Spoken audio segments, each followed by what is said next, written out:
जो व्यक्ति अपने साथ 5-10 साल दम लगा के काम करने तैयार है, 5-10 करोड़ के फिगर पे लेके जाने की गारंटी में, के बाद याद तो वो भी करेगा और उसके आने वाली पीढ़ी भी करेगी। और जो ना करे, बिना मेहनत के कौन सा रुपया कमाता है कोई? जो मेहनत नहीं करता ना, हाँ। वही दौलत बनाते हैं। हाँ, रुपया और दौलत दोनों में अंतर है। हाँ, ठीक है। बहुत से लोग इस दुनिया में ऐसे हैं जो अपना पैसा रख के मर जाते हैं, मर जाते किसी हैं। के हाथ आगे नहीं आता। कितने लोग हैं जो पैसे को एंजॉय कर रहे हैं? अरे भाई, बेटा बेटी योग्य होंगे तो उनको तुम्हारा पैसा चाहिए ही नहीं। हाँ, एक वाक्य बताता हूँ यदि आप अनुमति अरे दें तो। बिल्कुल। उस पोटेंशियल को हासिल कर लिया कि मैं 5 मिनट का 5 लाख रुपए चार्ज करूंगा, तो मत करो ना भाई 8 घंटे 10 घंटे 12 घंटे काम। और मरते वक्त उनको एक ही रिग्रेट था कि मैं अपने परिवार के साथ समय नहीं बिता पाया। कैसे मैं किसी के साथ 5 मिनट बैठ के उसके जीवन में 25-50 लाख का बदलाव ला सकूं। आप में सच में वो प्रतिभा है कि आप सर्वेश मिश्रा बन सकते हैं भारत के। वो जो रोगन होगा दुनिया का। कि मैं उस व्यक्ति का ये फीडबैक ले रहा हूँ जिसने कईयों को बनाया है। सुनता हूँ कि आप लाख 2 लाख 3 लाख की फीस नहीं लेते, कहते हैं कि मुझे ये पैसे नहीं चाहिए। जब आप 3 करोड़ देने के लायक बन जाओगे तो ले लूंगा। तो लोग कमाओ भैया, पैसे मत कमाओ। औपचारिक मीटिंग में कोई पहचानता नहीं है, पर कोई नहीं पहचानता। पर धनचारिक मीटिंग में हर व्यक्ति को पहचाना। जो लोग फेल होते हैं और जो सफल होते हैं व्यक्ति, उनमें वो अंतर कौन सा होता है जहाँ पे आदमी मार खाता है? पूरे जीवन में जो पैसा कमाया सब दान में दे दिया। दूसरा होता है पेशेंस। करते कुछ नहीं है, पैसा हर जगह से आता है। केवल अपना एक्सपीरियंस बेचो, अपनी टाइम क्यों बेच रहे हो? टाइम तो लिमिटेड है ना आपके पास। 1 रुपए भी तब तक नहीं चाहिए जब तक वो 25-50 करोड़ का आदमी ना बन जाए। 25-50 करोड़ तब लेंगे ना भैया। आज क्या मांगेंगे? क्या ईश्वरवादी हैं आप या भाग्यवादी हैं? भैया मैं कर्मवादी हूं। मुझसे भी जीवन में बहुत मिस्टेक हुई है, मैंने भी कईयों का दिल दुखाया है। मैं फिर से गाली खाने वाला जवाब दे रहा हूं, पर दूंगा। 19 साल का लड़का 2-2.5 लाख रुपए महीना कमाता है, 10वीं की परीक्षा देने नहीं गया भैया। वो उसी इंटरनेट से करोड़ों अरबों रुपए बना सकता है और उसी से अपने करोड़ों अरबों रुपए के समय को नष्ट कर सकता है। जिस व्यक्ति ने अपने धंधे में कमाया हुआ पैसा और बचाया हुआ समय लगाया है, वो अरबपति बना है। आप बड़े सिंपल से दिखते हैं, साधारण से व्यक्ति हैं, इसी तरह से आप रहते हैं, लेकिन वो कौन सा आपका दिमाग है जो इस तरह की चीज़ों को पैदा करता है? मेरा पहला सवाल यही है कि आपको लोग किंग मेकर या चाणक्य क्यों कहते हैं? भैया ये तो लोगों का प्यार है, जो भी वो बोलते हैं। बस मैं ऐसा मानता हूँ भैया, मैं एक साधारण परिवार से पला बड़ा व्यक्ति हूँ। हर समस्या को जब आप साधारण तरीके से देखते हो ना, एक आम आदमी की तरीके से, तो आपको उस समस्या के अंदर है ना सॉल्यूशंस बड़े आसानी से मिल जाते हैं। अपन भारत में रहते हैं और भारत एक आम आदमियों का देश है। बिल्कुल। तो जब आप आम व्यक्तियों की समस्याओं को समझना शुरू करते हो और आम व्यक्तियों की ज़रूरत के हिसाब से सॉल्यूशन ढूंढना शुरू करते हो, तो उत्पादकता अपने आप बढ़ जाती है, प्रोडक्टिविटी अपने आप बढ़ जाती है। मतलब मैं कुछ नाम लेने में भी गुरेज नहीं करूँगा। जैसे हमारे सागर सिन्हा जी हैं, हमारे बड़े भाई हैं सागर सिन्हा जी, भूपेंद्र सिंह राठौर जी हैं, अनुराग ऋषि जी हैं, बशिश गाला जी हैं, विवेक बिंद्रा जी हैं। लोग बोलते हैं कि इनके करियर के ग्राफ को बढ़ाने में मेरा योगदान है, पर मैं मानता हूं कि मुझे यहाँ लाने में इनका योगदान है। क्या बात है। क्योंकि यदि इन सबके साथ मुझे काम करने का अवसर नहीं मिलता, तो शायद आज मेरे पास जो हुनर है या जो थोड़ा सा परमात्मा का जो आशीर्वाद है, वो आशीर्वाद नहीं होता। तो मैं किंग मेकर हूँ या नहीं, वो तो ये लोग बताएंगे। पर मैं ये ज़रूर बोलूँगा भैया कि यदि आप आम व्यक्ति की नज़र से समस्या को देखो और आम व्यक्ति की ज़रूरत के हिसाब से सॉल्यूशन बनाओ, तो किसी भी धंधे को बहुत बड़ा बनाया जा सकता है। क्योंकि हम भारत में रहते हैं, यदि हमने एक व्यक्ति से 1 रुपये भी कमाया तो हम 140 करोड़ रुपए कमा सकते हैं। क्या बात। जिसने ये दिमाग लगा लिया कि हर व्यक्ति से मुझे केवल 1 रुपये कमाना है, तो उसके लिए 140 करोड़ कमाना कोई बड़ी चीज़ ही नहीं है। क्या शानदार बात आपने कही। अच्छा, क्या होता है ना, लोग मोटा पैसा सोच करके ये मुनाफा भी गवा देते हैं।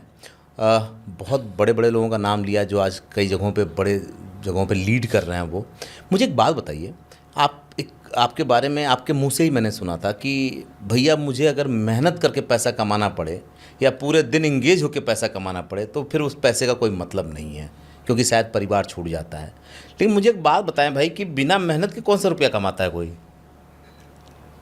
भैया जितने लोग मेहनत करते हैं वो कोई रुपया नहीं कमाते। हाँ। जो मेहनत नहीं करता ना, हाँ। वही दौलत बनाते हैं। ओके, हाँ, रुपया और दौलत दोनों में अंतर है। हाँ, ठीक है। तो रुपया तो रिक्शा वाला भी कमा ही रहा है, हाँ चाट फुल्की वाला भी कमा ही रहा है, पर हाँ। दौलत क्या है वो बना पा रहे हैं? नहीं। हमारे एक बहुत अच्छे मित्र हैं, आप भी उनको जानते हैं, लोकेश भाई। हाँ लोकेश भाई की एक लाइन मेरे यहाँ पे ऐसे मस्तिष्क में चिपक गई। वो बोलते हैं भारत देश में मान लो 140 करोड़ लोग हैं, हाँ तो शायद 100 करोड़ लोग पैसे कमाने का हुनर जानते हैं। ओके। एक एग्जाम्पल, मतलब इस फिगर को एग्जैक्ट ना लें, 100 करोड़ में से 80 करोड़ लोग पैसा बचाना भी जानते हैं।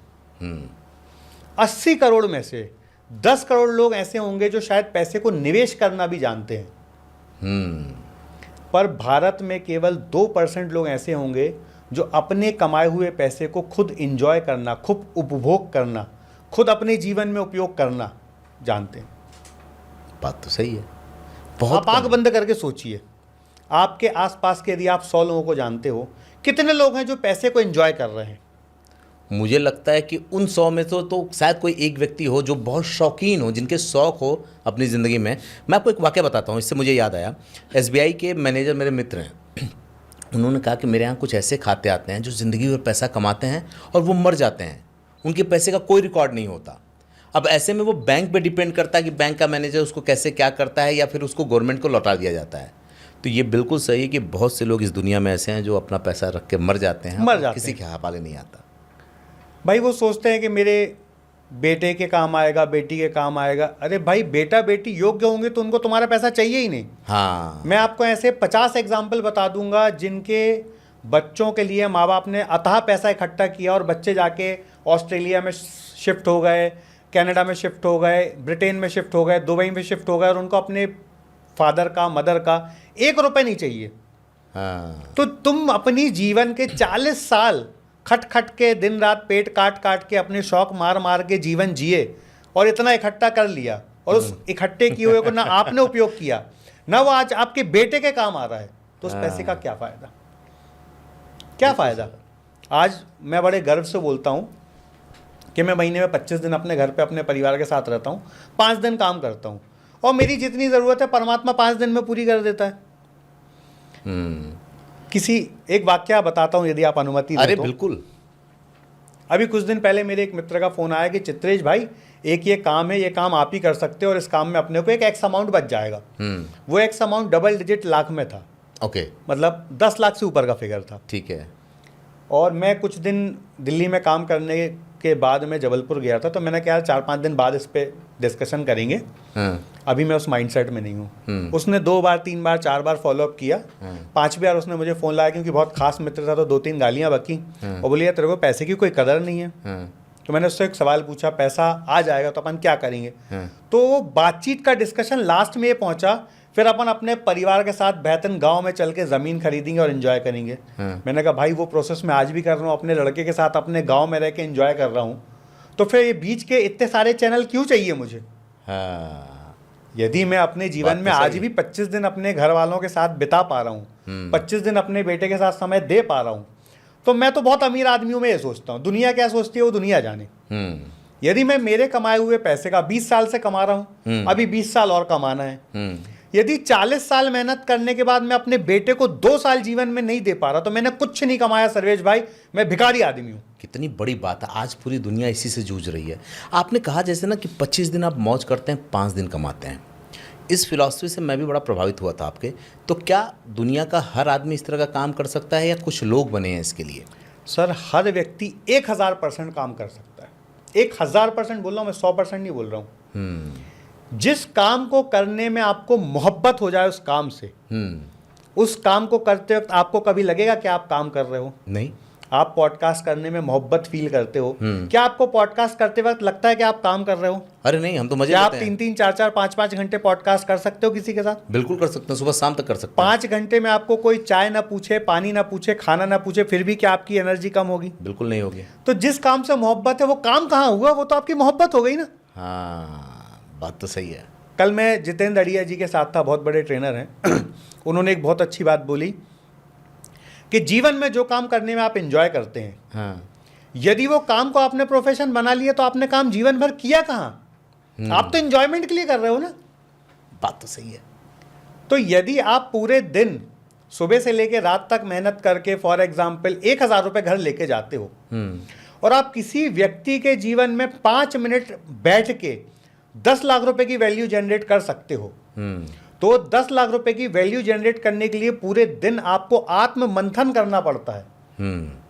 तो जिस व्यक्ति ने अपने काम में 100% अपने आप को झोंक के उस पोटेंशियल को हासिल कर लिया कि मैं 5 मिनट का 5 लाख रुपए चार्ज करूंगा, तो मत करो ना भाई 8 घंटे 10 घंटे 12 घंटे काम, 5 ही मिनट काम करो ना।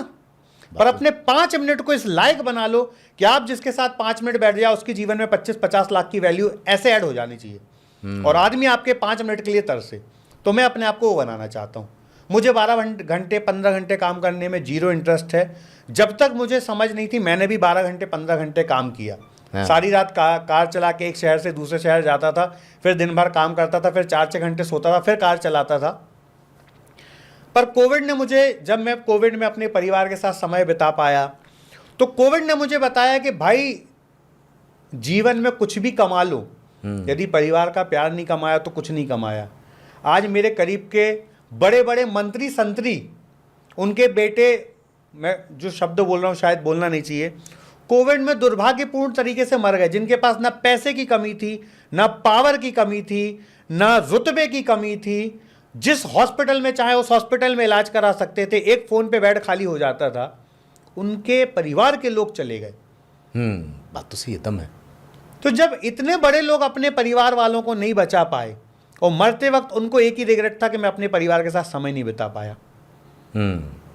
एक नेताजी का भाई जबलपुर में एक्सपायर हुआ, तो नेताजी के जब सब कुछ होने के बाद 2-4 महीने बाद कभी ऐसा 1-to-1 बैठने का अवसर आया, क्योंकि उस समय तो कोई चला भी गया तो उसके दुख में शामिल नहीं हो सकते थे। 4-6 महीने बाद जब मौका आया तो बोले, चित्रेश भाई मुझे एक ही चीज़ का रंज है, मेरा भाई चला गया और मैं अपने भाई के जाते वक्त उसके साथ समय नहीं बिता पाया। कितना बड़ा रंज लेके बैठा है वो आज आदमी। बात तो सही है, पूरी ज़िंदगी रिग्रेट रहेगा इस बात का। तो आज यदि अपने को अपने परिवार के साथ समय बिताने का अवसर मिल रहा है, तो मैं अपने आप को इस योग्य बनाना चाहता हूं। मैं हमेशा स्टूडेंट बन के ये बात सीखना चाहता हूं कि कैसे मैं किसी के साथ 5 मिनट बैठ के उसके जीवन में 25-50 लाख का बदलाव ला सकूं। और ये मैं बोल बस नहीं रहा हूं, मैं नाम के साथ बोलूँगा। आज मेरे साथ काम करने वाले या मेरे मार्गदर्शन पे काम करने वाले ऐसे 10 लोगों को आप व्यक्तिगत जानते हो। जानता हूँ, इसीलिए तो मैं ये पॉडकास्ट करने के लिए उतावला क्यों था। वो उतने बड़े बड़े लोग जिनके साथ आप काम करते हो, ये सौभाग्य की बात है कि हम लोग मित्रवत हैं और आप मेरे साथ हो, और शायद मैं आपका यूज़ नहीं कर पा रहा हूँ, तो ज़रा आज जान तो लूँ। और जो आप बोल रहे हो, जिस तरीके से बोल रहे हो, अब मुझे ये समझ में आया कि इस क्लैरिटी के साथ और इस पेशेंस के साथ जो जीते हो आप, दूसरों की ज़िंदगी में ऐड ऑन करते हो, इसलिए लोग आपको किंग मेकर या चाणक्य कहते हैं। आपके प्लेटफॉर्म से आज एक बात बोल रहा हूँ सर्वेश भाई, टचवुड परमात्मा बड़ी बोल नहीं बुलवा रहा मुझसे। मैं आपको कुछ नाम बोलता हूँ, 2-3 साल के अंदर उन व्यक्तियों से मिलना मुश्किल हो जाएगा आपका, क्योंकि मैंने वो आग उनमें देखी है। आने वाले 2-3 साल के बाद वो लोग आपको आसानी से मिलेंगे नहीं। मेरे और आपके एक बहुत खास मित्र हैं अमर चौधरी जी। हाँ, जब मैं फर्स्ट टाइम उनसे मिला, सेंसेशन बने हुए हैं। आधे घंटे बात करने के बाद मैंने उनसे एक ही बात बोला, मैंने कहा अमर भैया मुझे आप थोड़ा सा समय दो। हाँ, केवल थोड़ा सा समय। हाँ, तो उनसे साथ सारी बातचीत हुई, सारा डिस्कशन हुआ, मैंने अपना प्लान बताया कि भैया ये करते हैं, ये करते हैं, ये करते हैं, ये करते हैं, सब कुछ बात हुई। और मैंने उनसे एक ही बात बोला था, भैया 6 महीने बाद लोग आपको फ़ोन करेंगे कि भैया मेरे प्लेटफॉर्म पे आओ। और परमात्मा ने ऐसा ज़ुबान दिया, ऐसा उस समय मेरे ज़ुबान पे सरस्वती माँ का विराजमान होना हो गया कि मैंने उनको जितनी जगह रिकमेंडेशन किया, हर जगह 0 सब्सक्राइबर वाले चैनल पे भी उनके वीडियो लाखों चले हैं। हाँ। तो एक नाम हो गया अमर चौधरी जी, दूसरा नाम हो गया मनमोहन योगी जी, हाँ, जिनसे मुझे आपने ही मिलवाया। हाँ, तीसरा नाम हो गया अनुराग ऋषि जी। तो ये 3 नाम मैं आपको आज बोल रहा हूं कि इनके अंदर जो पोटेंशियल है, यदि अगले 6 महीने से 1 साल या ज़्यादा से ज़्यादा 2 साल इन्होंने 100% अपने आप को समर्पण से अपनी मेहनत को संग्रहित करके झोंक दिया, तो 2 साल बाद इनमें से एक भी व्यक्ति से समय लेना आपके और मेरे लिए भी मुश्किल हो जाएगा। बात तो सही है। और एक बात और बोलूँगा आपको, कल भी मैंने आपसे ये बात बोली थी, आज मैं खुले मंच में बोल रहा हूँ। सर्वेश भैया, आपके साथ जितनी मुलाकातें मेरी हुई और जितने पॉडकास्ट मैंने आपको लेते हुए लाइव देखा, हर बार मेरे मन में ये विचार आता है कि जैसे जो रोगन को पूरी दुनिया जानती है पॉडकास्ट करने के रूप में, आप में सच में वो प्रतिभा है कि आप सर्वेश मिश्रा बन सकते हैं भारत के। वो जो रोगन होगा दुनिया का, पर आप भारत के सर्वेश मिश्रा बन सकते हैं। और एक समय वो भी आएगा जब लोग बोलेंगे भैया ये ब्लैंक चेक लो सर्वेश भाई, बस मेरे को अपने प्लेटफॉर्म पे बुलाओ। ये बात अगर आप कह रहे हैं ना, तो बिना इफ़ एंड बट के मैं स्वीकार रहा हूँ। उसके पीछे की वजह ये है कि मैं उस व्यक्ति का ये फीडबैक ले रहा हूँ जिसने कईयों को बनाया है। और ये मेरे दर्शक, उनको भले ये लग सकता है कि हम एक दूसरे की तारीफ़ कर रहे हैं, लेकिन जब वो आपके पीछे जाएंगे और आपके बारे में जानना चाहेंगे, और मैं अपने दर्शकों की बात और बताऊँगा, और मैं क्वेश्चन ही लेता हूँ आपसे, सुनता हूँ कि आप 1 लाख 2 लाख 3 लाख की फ़ीस नहीं लेते हैं, कहते हैं कि मुझे ये पैसे नहीं चाहिए, मैं इस पैसे से क्या करूँगा। 5 दिन काम करते हैं, 1 लाख 2 लाख की किसी से फ़ीस नहीं लेते। कोई अगर आपको देना भी चाहे, मेरे एक मित्र ही थे जो आपको दिया और आपने उनको वापस कर दिया कि नहीं, अगर देना होगा 2-4 करोड़ रुपया देना। तो क्या है, मतलब ये क्या कॉन्फिडेंस, क्या आपकी रणनीति है कि आप कैसे, क्यों पैसे को मना कर देते हैं, क्यों आपको लगता है कि 2-4 करोड़ ही मिल जाएगा आपको? बहुत अच्छा सवाल है सर्वेश भैया। देखिए सर्वेश भैया, मैं स्वयं है ना बहुत कठिन परिस्थितियों से यहाँ तक पहुँचा हूँ। ठीक है। और मैं जानता हूँ जब एक व्यक्ति अपने जीवन में सही रफ्तार लेने के फेज़ में आता है ना, तो उसके लिए उस पैसे की कितनी इंपॉर्टेंस है। आज यदि आप, मैं और आप मिलके कोई काम करें और आप महीने का 10 लाख रुपए बनाते हैं, एक एग्जाम्पल, और आप उसमें से मुझे 4 लाख 5 लाख 2 लाख 3 लाख देना चाहते हो, यदि वो 3 लाख आपके बिजनेस में ही लगेगा ना, तो आपकी जो ग्रोथ होगी ना वो बड़ी फास्ट होगी। हाँ। और यदि आपकी देने की नीयत है तो आप आज भी दोगे, 1 साल बाद भी दोगे, 10 साल बाद भी दोगे। हाँ। तो जब आप मुझे 3 लाख देने के लायक हो, हाँ, और मुझे पता है कि आप मुझे 3 करोड़ रुपए देने के लायक बन सकते हो, हाँ, तो ये 3 लाख रुपए मैं आपके साथ आपके ही धंधे में निवेश करवाऊं ना। और जब आप 3 करोड़ देने के लायक बन जाओगे तो ले लूंगा। और यदि आपकी देने की नीयत नहीं है तो मैं कितनी भी लिखा पढ़ी कर लूँ, इक्विटी ले लूँ कंपनी में, आदमी की यदि नीयत खराब है तो बदल जाएगा। तो मुझे खराब नीयत वाले लोग चाहिए ही नहीं भैया। मुझे अपने जीवन में 5 सर्वेश भाई बनाने हैं, और 5 सर्वेश भाई को 500 करोड़ का आदमी बना दूं। अब उन सबके साथ यदि मैं 10% का भी पार्टनर हूं तो मैं तो 500 करोड़ का आदमी बन ही गया ना। ये फार्मूला है। अब मुझे समझ में आया कि आप वो इन्वेस्टमेंट कर रहे हैं, वो एसआईपी कर रहे हैं कि आप 25 दिन घर होते हैं, वो 5 दिन में अपना ब्याज सारा दे करके चला जाता है। एक बात और इसमें ऐड करना चाहूँगा, मेरे कुछ छोटे भाई हैं जिनको अभी शायद इस चीज़ की समझ ज़्यादा है या शायद समझ कम है, जो भी है मैं नहीं जानता। वो बोलते भैया यदि कोई बेईमानी कर गया तो, किसी ने कमिटमेंट करके नहीं दिया तो, मैंने कहा भाई मैं तो इस सोच के साथ ही 100 लोगों के साथ काम करता हूँ कि 5 ही ईमानदार निकलेंगे, 95 बेईमान निकल जाएं। मुझे तो 5 ही चाहिए ना, मुझे 95 चाहिए ही नहीं है। भाई 5 मुकेश अंबानी जैसे लोग आपने बना दिए, 5 अडानी जैसे लोग आपने बना दिए, 5 बिरला जैसे आदमी बना दिए, 5 टाटा जैसे आदमी बना दिए, और उन सबके साथ आपकी 10% की इक्विटी शेयरिंग है, 10% का प्यार मोहब्बत है। तो जीवन में क्या चाहिए? खाना तो दाल ही रोटी है। बात तो सही। 5,000 करोड़ कमा लोगे तो क्या सोने की रोटी खाओगे? नहीं। क्या खाओगे? बात तो सही है। गेहूं की रोटी खाओगे ना, बाजरे की रोटी खाओगे ना, मिलेट्स की रोटी खाओगे ना, 500 रुपए किलो का ही गेहूं खाओगे ना। हाँ, इससे 5 करोड़ रुपए किलो का गेहूं तो नहीं खाओगे ना। नहीं। तो कितना भी कमा लो, खाना दाल रोटी है। तो लोग कमाओ भैया, पैसे मत कमाओ, लोग कमा लो।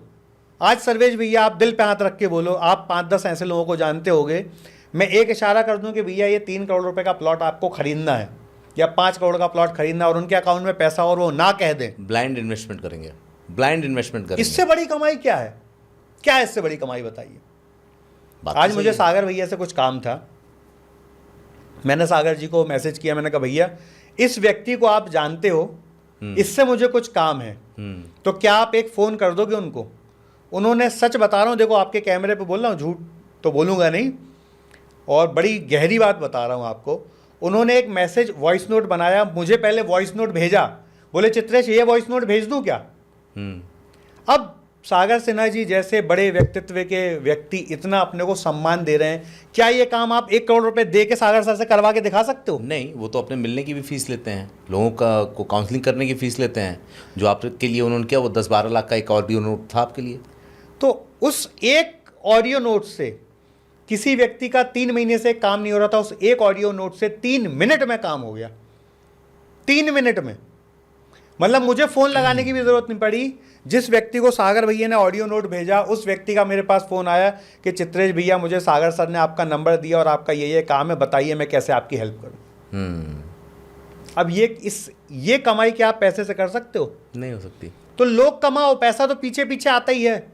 लोग कमाइए। आज मैं गर्व से कह सकता हूं कि यूट्यूब के हिंदी ऑडियंस की इंडस्ट्री में, ओपन मंच में बोल रहा हूं, आपको किसी भी व्यक्ति से काम है, या तो मैं उसको जानता हूं या नहीं जानता हूं, तो मैं उसके किसी ऐसे खास मित्र को जानता हूं कि उसके फ़ोन को वो इग्नोर नहीं कर सकता, किसी से भी। पर मेरे जीवन का असूल है कि यदि मुझे सर्वेश भैया के जीवन में मैं कोई वैल्यू ऐड करने वाला डील मेरे पास नहीं है, तो मैं कभी सर्वेश भैया से मिलने नहीं जाऊंगा। जिस दिन सर्वेश भैया के लायक मेरे पास काम आएगा, क्या सर्वेश भैया 25 लाख का काम है, तब मैं उनके पास जाऊंगा, क्योंकि मैं सोचता हूं ये औपचारिक मीटिंग में कोई पहचानता नहीं है।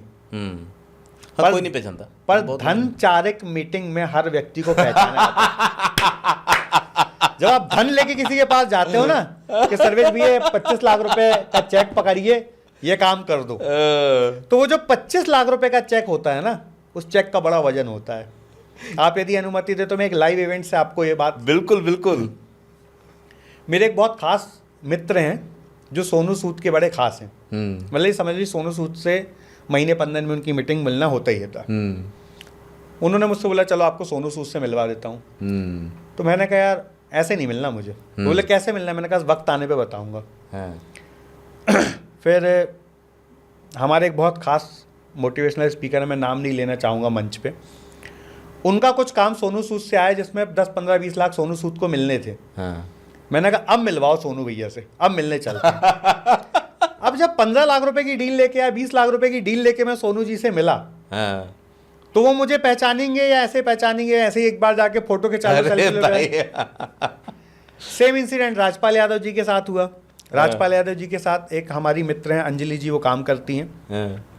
तो राजपाल यादव जी से उन्होंने बोला चित्रेश जी चलो आपकी मुलाकात करा दे। तो मैं कहा नहीं ऐसे नहीं, जब तक मैं उनके लिए धंधा नहीं लाऊंगा, जब तक मैं उनके जीवन में कोई वैल्यू ऐड ना करवा दूं, तब तक मुझे नहीं मिलना। ओके। तो जब वैल्यू ऐड करवाएंगे तो वो पहचानेंगे। किसी भी व्यक्ति को आप 25-50 लाख दो, उसके बाद वो आपको ना पहचाने, हो ही नहीं सकता, मुश्किल है थोड़ा। हो सकता है अंबानी जी ना पहचाने, अडानी जी ना पहचाने, पर जिनके साथ अपन काम कर रहे हैं वो तो पहचान जाते हैं, नो डाउट।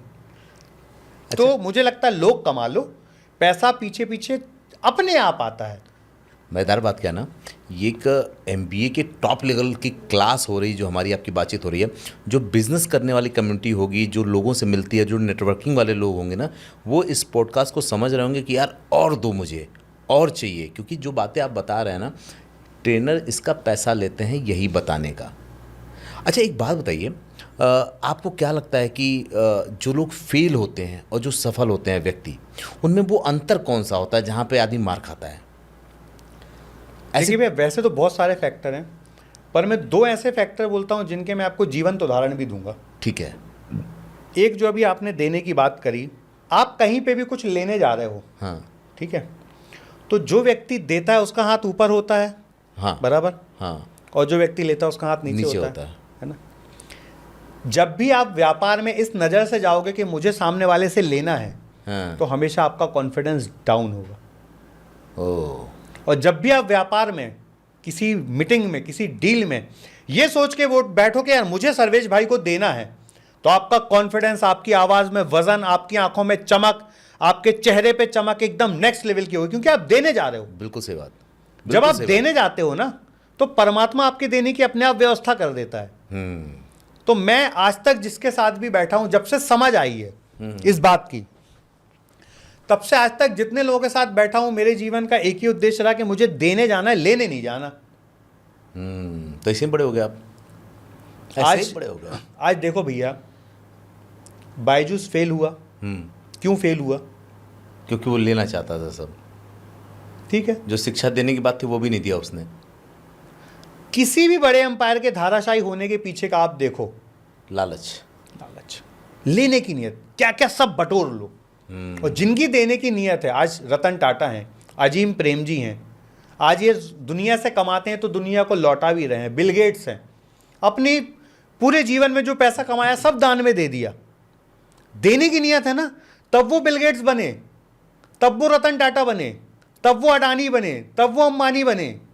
हाँ, अच्छा, इनको दौलत भी मिली और शोहरत भी मिली। एक चीज़ तो ये है, दूसरा भी आप कुछ बता रहे थे मुझे। सर दूसरा होता है पेशेंस। आप देखो जितने आपको लेबर वर्ग के लोग मिलेंगे वो कौन से गेम खेलते मिलते हैं आपको?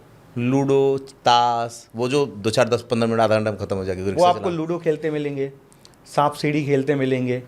जो गेम 5 10 15 मिनट में ख़त्म होते हैं, जैसा आपने बोला, वो वही गेम खेलते मिलेंगे। हाँ, जितने आप अल्ट्रा रिच लोगों से मिलो वो आपको कौन सा गेम खेलते मिलते हैं?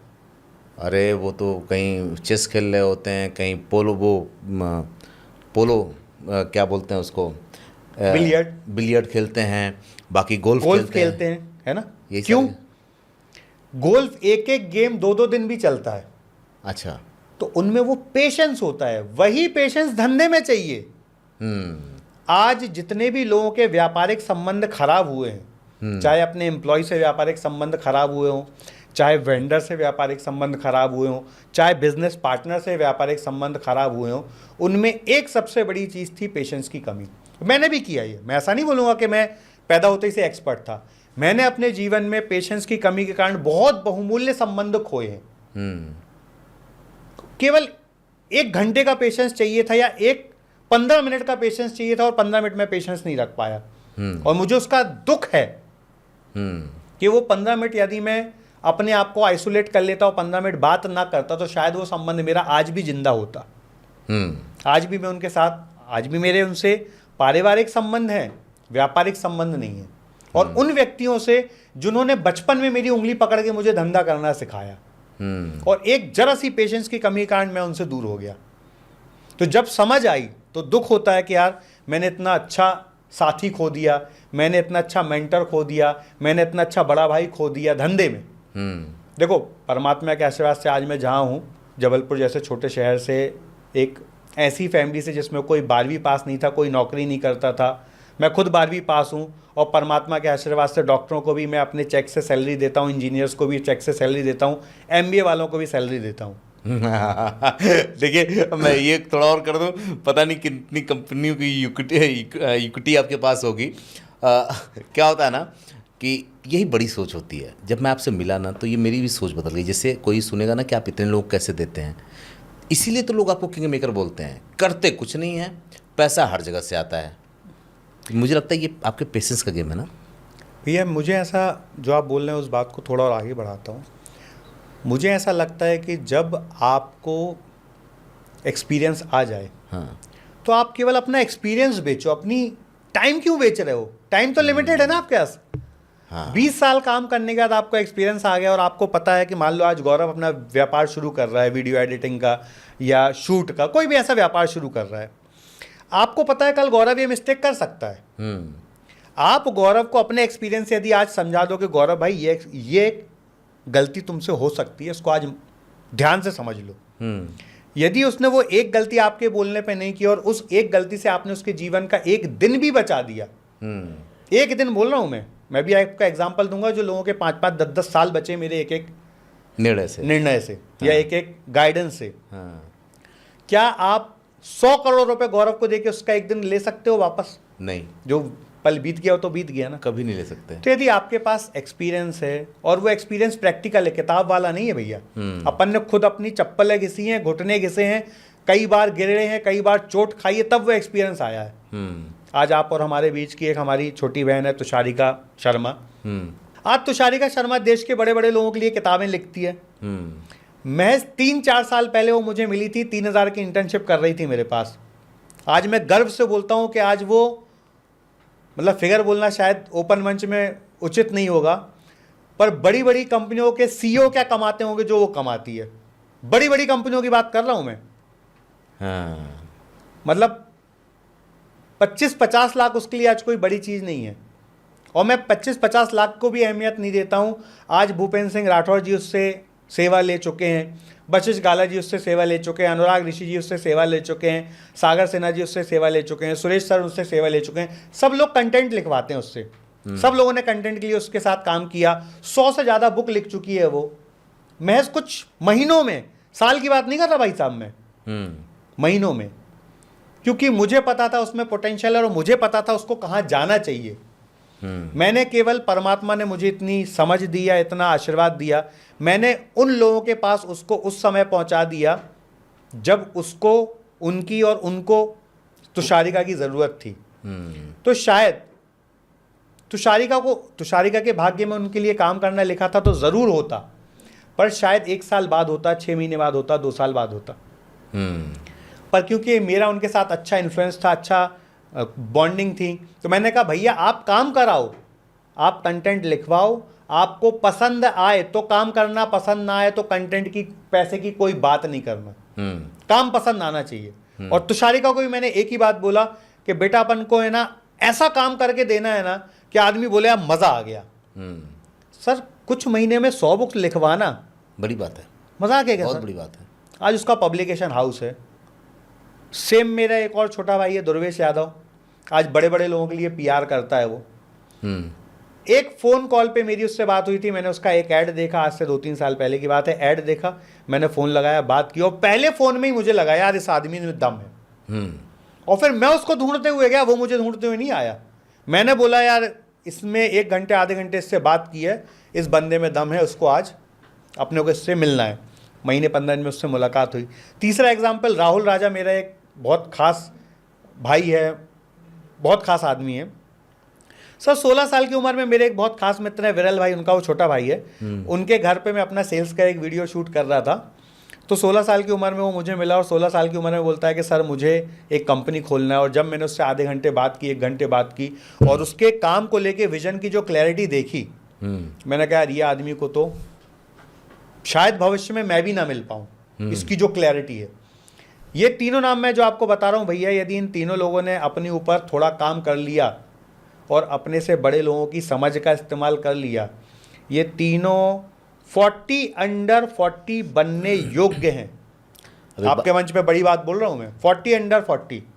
शायद ये पॉडकास्ट 5 साल 10 साल बाद वायरल हो, जब वो 40 अंडर 40 हो जाएं, पर मुझे उनमें वो चीज़ दिखती है।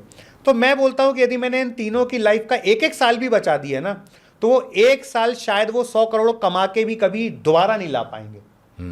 बिल्कुल सही बात है। तो मैं अपने जीवन में भैया ऐसे 100 छोटे भाई बहनों को तैयार करना चाहता हूँ, जिनके जीवन में मैं 1 साल 2 साल 5 साल बचा सकूँ अपने एक्सपीरियंस से। जो गलती करके मैं 5-5 10-10 साल पीछे हो गया, वो गलतियाँ मैं उनको ना करने दूँ। जब तक वो मेरी बात सुनेंगे तो मैं पूरी कोशिश करूँगा, और जब ना सुने तो परमात्मा एक मजेदार बात बताऊं, ये पॉडकास्ट देखने के बाद ना जाने कितने लोग आपसे कांटेक्ट करने की कोशिश करेंगे, लोग आपका नंबर मांगेंगे। ऐसा होता है, जो पॉडकास्ट लोगों को पसंद आता है, लगता है कि उनके मतलब की बातें हो रही हैं। तो क्या आप हर घोड़े पे दाव लगाते हैं, या आप भी देखते हैं कौन घोड़ा लंगड़ा है, कौन घोड़ा दौड़ने वाला है, उसके बाद ही दाव लगाते हैं? और एक चीज़ और क्लियर कर दूँ, एक तो बात ये होगी कि आप दाव किस पे लगाते हैं, और जिस पे दाव लगाते हैं क्या उससे शुरू में ही पैसे चार्ज करते हैं, या वो कुछ बन जाता है तब आप उसके साथ जाते हैं? पैसे तो नहीं चार्ज करते, आप तो पार्टनर बनते हैं, मैं जहाँ तक जानता हूँ। तो क्या आप शुरू में कोई डील करते हैं, या आप किसी को बड़ा बनने के बाद इंतज़ार करते हैं? 2 क्वेश्चन है मेरे। मैं आपके दोनों सवालों के जवाब पहले इस पॉडकास्ट में दे चुका हूँ, फिर से दे देता हूँ। मैं किसी भी व्यक्ति को देखता हूँ तो मैं उसमें 2 चीज़ें ढूंढता हूँ, इसका विजन क्या है, ओके, उस विजन की क्लैरिटी क्या है, ठीक है, विजन की क्लैरिटी क्या है, और इसमें अपने आप को डेवलप करने का कितना पेशेंस और जुनून है। ओके, यदि ये 2 चीज़ें मुझे किसी में दिखती हैं, देखो एक होता है कि आज सर्वेश भैया मिले, बोले चित्रेश भाई मुझे पॉडकास्ट का राजा बनना है, अपन ने उनके साथ पॉडकास्ट के लिए लेके जब डीप डिस्कशन किया तो समझ में आया कि इनकी तो ये भूख है ही नहीं, ये तो फलाने व्यक्ति से इंस्पायर होकर उसके जैसा बनना चाहते हैं। मतलब देखो किसी से इंस्पायर होकर उसके जैसे बनना बुरा नहीं है, पर क्या आप उस सब्जेक्ट पे मेहनत कर रहे हो? भाई लोग सचिन तेंदुलकर तो बनना चाहते हैं, विराट कोहली तो बनना चाहते हैं, नरेंद्र मोदी तो बनना चाहते हैं, पर क्या आप उनके स्तर की मेहनत करना, उनके स्तर का त्याग करने के लिए तैयार हो? बात तो सही है। यदि आप त्याग करने तैयार नहीं हो, जैसे आज तुषारिका का मैंने अभी एग्जाम्पल लिया, तुषारिका ने कई क्लाइंटों के लिए फ्री में काम किया। जिस क्लाइंट से वो 5-10-50 हज़ार रुपये ले सकती थी, उसने बोला भैया ने बोला है तो करना है। किसी क्लाइंट को अच्छा भी लगा और उसने बोला यार मज़ा नहीं आया, मैंने कहा पूरे पैसे वापस करो। मैं अपने हर छोटे भाई बहन से या हर अपने बिजनेस पार्टनर से एक लाइन बोलता हूँ, यदि क्लाइंट ने बोला कि मुझे इस काम में मजा नहीं आया, चुपचाप पैसे वापस कर देना, कोई सवाल मत करना क्लाइंट से। हम उसके अंदर की कमी को दूर नहीं कर सकते, पर यदि हम में कोई कमी है तो उसको जरूर दूर कर सकते हैं। तो अपने आप को नेक्स्ट लेवल पे लेके जाने में मेहनत करो, अपने आप को निपुण बनाओ, अपने आप को क्षमतावान बनाओ, अपने आप को धैर्यवान बनाओ, अपने आप को ईमानदारी से नेक्स्ट लेवल पे लेके जाओ। तो जिसमें ये चीज़ें दिखती हैं उसके साथ मैं दांव जरूर लगाता हूँ। और आपके ऑडियंस से हाथ जोड़ के विनम्र विनती करता हूँ कि आज कोई भी मुझे फ़ोन करेगा, मैं उनके साथ काम करने के लिए टाइम की बैंडविड्थ नहीं निकाल सकता हूँ। और ये बिल्कुल भी पेड पॉडकास्ट नहीं है, बिल्कुल भी ये पेड प्रमोशन नहीं है, तो मुझे कोई भी फ़ोन ना करे। हाँ, यदि आप बोलेंगे तो हम एक गूगल फॉर्म की लिंक दे दूंगा, लोग उस फॉर्म को भर दें, और मुझे लगेगा कि मैं किसी की लाइफ में वैल्यू ऐड कर सकता हूँ, तो मुझे 1 रुपये भी उससे नहीं चाहिए। मंच पे खुल के बोल रहा हूँ, 1 रुपये भी तब तक नहीं चाहिए जब तक वो 25-50 करोड़ का आदमी ना बन जाए। 25-50 करोड़ तब लेंगे ना भैया। आज क्या मांगेंगे? आज मान लो सर्वेश भैया को मैंने 10 लाख रुपए कमवा दिए, तो 11 लाख तो नहीं देंगे ना मुझे, नहीं 9 ही लाख रुपए देंगे। हाँ। अपनी लाख वाली आज भूख नहीं है परमात्मा के आशीर्वाद से। अपने 2 रोटी शाम को खिचड़ी, दिन में 2 रोटी खाने की भूख है, वो आपके जैसे भाई कहीं पे भी घर पे खिला देते हैं। परमात्मा के आशीर्वाद से आप जिंदगी भर कुछ ना करें तो अपनी दाल रोटी चल जाएगी। अपनी वो भूख नहीं है, अपनी भूख है कंपनी में इक्विटी। तो जो व्यक्ति अपने साथ 5-10 साल दम लगा के काम करने तैयार है, जो अपने आप को ऑल इन झोंकने तैयार है, उसको कम से कम 5-10 करोड़ के फिगर पे लेके जाने की गारंटी मेरी। वो अपने काम के लिए ईमानदार होना चाहिए। बहुत लोग आने वाले हैं। नहीं, अरे भैया जो ईमानदार है हम उसके लिए जान लगाने तैयार हैं। जो मेरे पास नेटवर्क है, जो रिसोर्स है, जो कनेक्शंस हैं, सब उसके लिए ओपन। हाँ। मैं तो दुर्वेश तुषारिका, राहुल राजा जैसे अपने भाइयों को मोबाइल दे के हाथ में बोलता हूँ, भैया इसमें से जो आदमी तेरे काम का बता। मैं फ़ोन लगा के बोलता हूँ कि कल सुबह दुर्वेश आपसे मिलने आने वाला है, मेरा छोटा भाई है, 100 करोड़ का भी काम हो तो दिल खोल के कर लेना, कोई चिंता की बात नहीं है। अच्छा, मैक्सिमम लोग ना लोगों को आगे इसलिए नहीं बढ़ाते हैं या किसी की मदद इसलिए नहीं करते हैं ना कि वो मुझसे आगे निकल जाएगा, मैं छोटा हो जाऊंगा। आपको इनसिक्योरिटी फील नहीं होती कभी? भैया श्री राम भगवान का सेतु निर्माण में गिलहरी ने छोटा सा योगदान दिया। हाँ। क्या वो गिलहरी की बात आज हम नहीं कर रहे? कर रहे हैं। अपने को तो गिलहरी बनना है भैया। अपन को सबके जीवन में छोटे छोटे जो कण मिस हो रहे हैं ना, वो छोटे छोटे उनके सक्सेस के पुल में छोटे छोटे कण डाल के वो पुल को मजबूत बना देना है। उसके बाद याद तो वो भी करेगा और उसके आने वाली पीढ़ी भी करेंगे। और जो ना करे तो अपने को उसकी भूख ही नहीं है भैया। अपने को एक ही चीज़ की भूख है। मैं जब अपनी आखिरी सांसें गिनूँ ना, तो मैं पूरे संतुष्टि से गिनूँ कि यार मैंने तो सर्वेश भैया के जीवन में वैल्यू ऐड करने के लिए अपना 100% योगदान दिया। अब सर्वेश भैया उस वैल्यू की कदर ना करें तो सर्वेश भैया की इच्छा, अपन गिल्ट लेके नहीं मरेंगे। अच्छा, एक ईमानदारी से एक बात और बताऊँ, आज मैं क्यों बैठा हूँ आपके साथ पॉडकास्ट करने के लिए। पिछले दिनों एक प्रोग्राम में आपके यहाँ गया था मैं। आप लोगों ने 4 दिन का प्रोग्राम किया। 5 दिन का। 5 दिन का था वो। साउथ अफ्रीका, कैलिफोर्निया, दुबई, अलग अलग देशों से, हिंदुस्तान के अलग अलग राज्यों से लोग आए थे। और जिन लोगों से मिला मुझे दिखा कि ये सब बड़े पैसे वाले हैं, कोई हल्का आदमी उसमें नहीं आया था। दूसरी चीज़ कि आप सच में 5 दिन काम किए और मुझे लगता है 4-5-6 महीने का जुगाड़ हो गया। वो भी तब जब आपने मज़े मज़े में किए थे, उसको काम के रूप में नहीं। आप किसी को ट्रेंड करने के लिए, किसी को ट्रेंड करने के लिए नहीं, सॉरी, आप किसी एक चीज़ को आजमाने के लिए, क्या ये बिजनेस मॉडल बन सकता है, आपने किया। तो मुझे उस दिन ये लगा ना कि जरा बैठ करके और टटोला जाए आपको कि और क्या क्या निकल के आ सकता है। अच्छा, एक मुझे वाकया याद आ रहा है, मुझे किसी ने बताया था आपके बारे में, ये सही है कि गलत है, ज़रा इसके बारे में आप बताइएगा। कि आप एक कंपनी के साथ थे, पीक पे गए, कंपनी बड़ी हो गई और कुछ ऐसी बात बनी कि चीज़ों पे वो नहीं बन पाया, आप लोगों की सहमति नहीं बन पाई और आप उस पूरी कंपनी को छोड़ करके एज इट वापस चले आए और मतलब आपने कभी मुड़ करके भी नहीं देखा। ये कैसे संभव है? ये सब हाइपोथेटिकल बातें लगती हैं।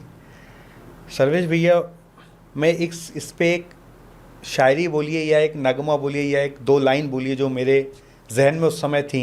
आपने सवाल पूछा तो थोड़ा थोड़ा याद आ रहा है। मैंने उस जगह पे मेरे जो बहुत खास मित्र और मेरे पार्टनर थे जिनके साथ हमने बहुत सारा काम किया, मैंने उनसे एक ही लाइन बोली। मैंने कहा, भाई साहब, यदि ये सब बनाने में मेरा योगदान है तो मैं फिर से बना लूँगा। पिछली बार बनाने में सालों लगे, अब महीनों में बना लूँगा। और यदि ये बनाने में मेरा योगदान था नहीं तो मैं इसका हकदार भी नहीं हूँ। और ये बात बोल के मैं वहाँ से आ गया, क्योंकि मुझे लगता है यदि मैंने बनाया है, मैंने अपने बाहुबल से बनाया, मैंने अपनी समझदारी से बनाया, मैंने अपनी मेहनत से बनाया, तो पिछली बार जिसको बनाने में 10 साल का एक्सपीरियंस मेरे पास है, उसको मुझे बनाने में 10 साल थोड़ी लगेगा भैया। अब तो सही है। और उससे भी बड़ी चीज़ थी कि सब्जेक्ट ये नहीं था कि उस कंपनी में साथ में रहना या नहीं रहना, काम करना या नहीं करना। सब्जेक्ट ये था कि जिस काम को करने में मुझे मज़ा आ रहा है, मैं वो काम करना चाहता हूँ।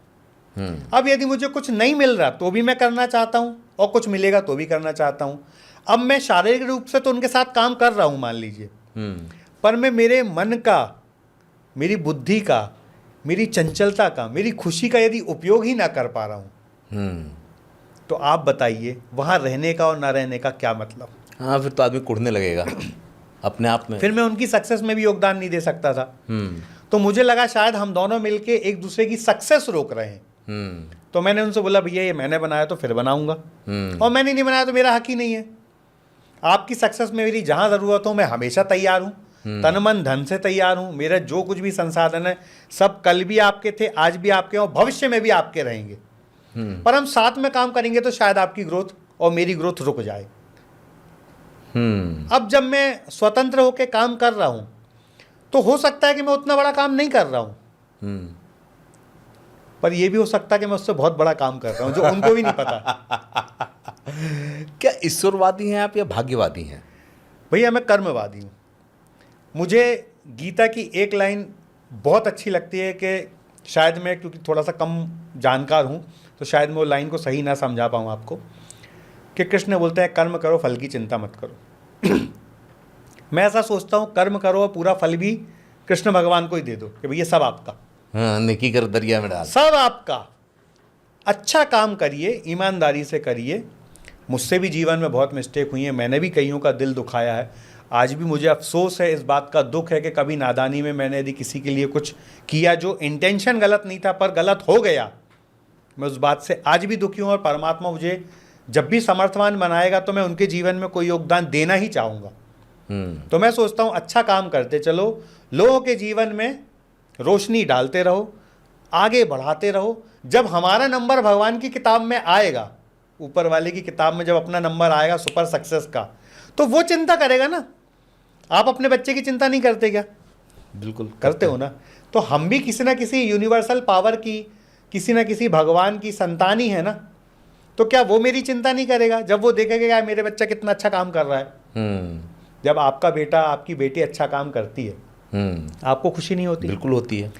अपना तो छोड़ दो, कोई पड़ोसी का भी बेटा कुछ अच्छा काम करते देखता तो अपने को गर्व भी होता और खुशी भी होती, देखो इतना छोटा सा बच्चा कितने अच्छे काम कर रहा है। तो जब अपन अच्छे काम करेंगे तो क्या उसकी नज़र अपने पे नहीं आएगी? बिल्कुल आएगी। तो जब अपना सक्सेस का नंबर आएगा तो आ जाएगा। और आज परमात्मा ने इतना दे दिया ना भैया, किस चीज़ की कमी है बताओ? आज मैं 5 दिन से नोएडा में हूँ और यदि मैं घर से मान लो 100 रुपये लेके आया था, 100 रुपये में 1 रुपये भी खर्च नहीं हुआ और रह मैं दूसरे के घर में रहा हूँ, खा दूसरे के घर में रहा हूँ, कार दूसरे की चला रहा हूँ, इससे बड़ी कमाई क्या होगी? क्या होगी बताइए आप कमाई?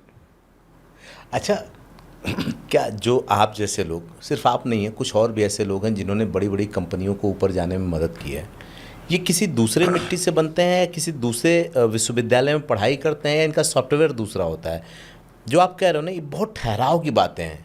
बहुत ठहर करके, बहुत सोच करके आदमी चलेगा तो जो लोग सुन रहे होंगे भी सोचेंगे इतनी आसान ज़िंदगी होती है क्या? मैं आपसे बात कर रहा हूँ, मुझे लग रहा है ज़िंदगी कितनी आसान है यार, फोकट में लोग परेशान रहते हैं। तो इस तरह के लोग कहाँ गढ़े जाते हैं? कौन सा कोर्स होता है या ज़िंदगी की प्रयोगशाला होती है वो?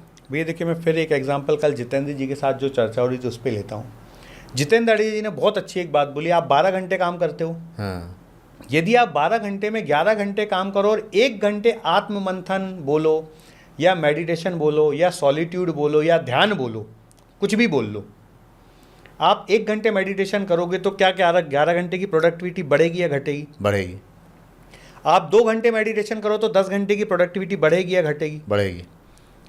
तो वो 2 घंटे आप अपने आप के साथ बिताओ, तो आप सॉलिट्यूड में जाओ, तो आप आत्ममंथन में जाओ, मेडिटेशन में जाओ। आप एक भी सफल व्यक्ति पूरे पृथ्वी पे, एक भी सफल व्यक्ति ऐसा बता दो जो चुनौतियों का सामना ना किया गया हो जिसने। ऐसा तो कोई है ही नहीं। हर व्यक्ति की लाइफ में चुनौती थी। आज देखिए जितने भी लोगों के जीवन में बहुत बड़े मुकाम आए हैं, एक भी व्यक्ति ऐसा बता दो आप जिसके जीवन में चुनौतियां ना आई हों। आप एलन मस्क की बात कर लो, क्या उसके जीवन में चुनौतियां नहीं थी? अरे खूब थी। आप महेंद्र सिंह धोनी की बात कर लो, क्या उसके जीवन में चुनौतियां नहीं थी? बिल्कुल थी। आप स्टीव जॉब्स की बात कर लो, जिसको अपनी ही कंपनी से निकाल दिया गया, जिस कंपनी को उसने बनाया, क्या उसके जीवन में चुनौतियां नहीं थी?